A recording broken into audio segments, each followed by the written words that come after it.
My name is Spencer Cochran.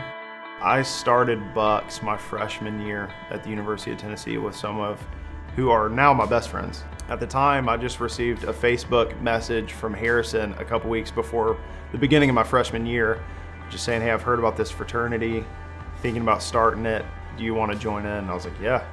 When it came to the point that I was inquiring to BYX Nationals about starting a chapter that was all about promoting a lifelong brotherhood of committed Christian men, I didn't have to think about it. It was just a response that Spencer should be involved with this. We thought of it as an opportunity for us to come together and go out and be a light to UT. I think it's easy to underestimate the value of belonging, and I don't know that I could sit here and tell you what my life would be like if I didn't feel that I belonged in a close-knit group of believers. But I'm sure that it's affected me in ways that I don't even understand.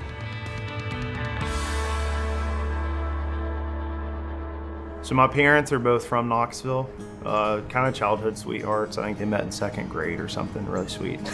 And they heard from the Lord that they were supposed to adopt. And they adopted Saxon first, and a couple years later they adopted Abby. Saxon was, I think, pretty easily my best friend in the family. He was from Vietnam, but he and I were wired so similarly.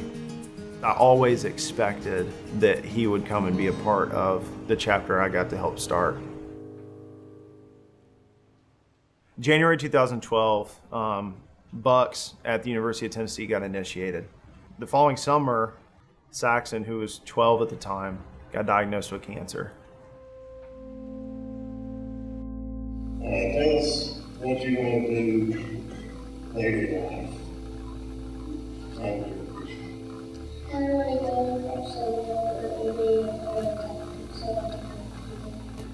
I just remember my parents calling me, like, hey, you need to come to the hospital.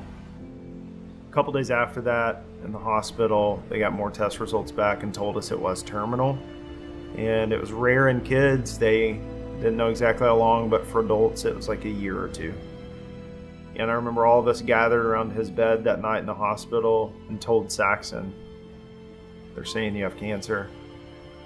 It was just like, what do you do in that moment? Saxon, my brother, God does you and the Father who created you. Years before he got sick, I baptized my brother. And that was exactly because we were best friends.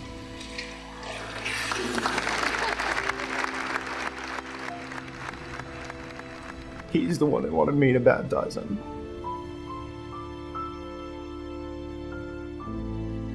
Around August of 2013, they admitted him to the hospital and basically said he's not going to leave again. I remember my dad and I were in the room next to his hospital room watching a UT game, actually. He started crying and my mom screamed for Dad to come in there.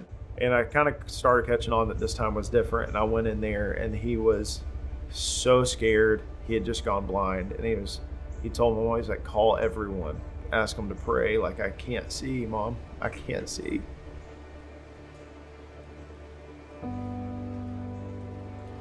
Even in that moment, my mom started playing music, and the song that immediately came on was, even when I can't see, I'll trust in you.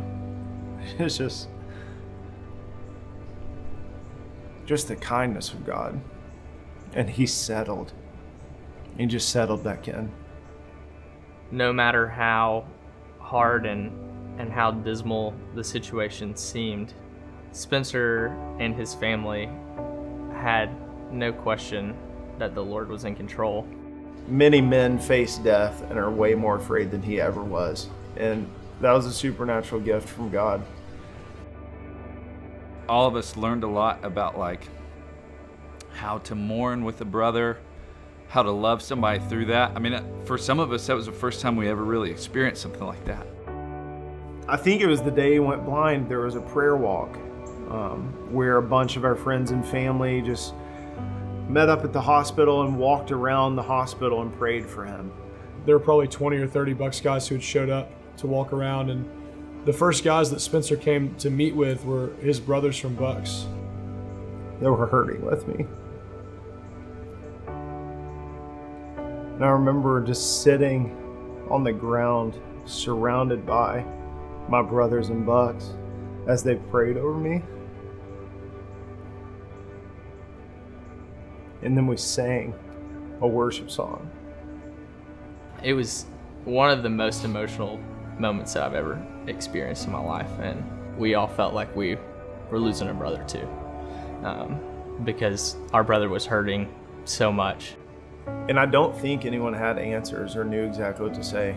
And I think that's sort of indicative of the situation. What makes it so powerful is that actually, to be a brother, you don't have to have an answer. You just have to bring your heart. And that's what they did. Let us hold fast the confession of our hope without wavering, for he who promised is faithful. And let us consider how to stir up one another to love and good works, not neglecting to meet together. To me, this is exactly what happened in my story with Saxon. That I kept meeting with my brothers, and that we continued to recall truth. His ability to show up and still proclaim the name of Jesus through everything was such a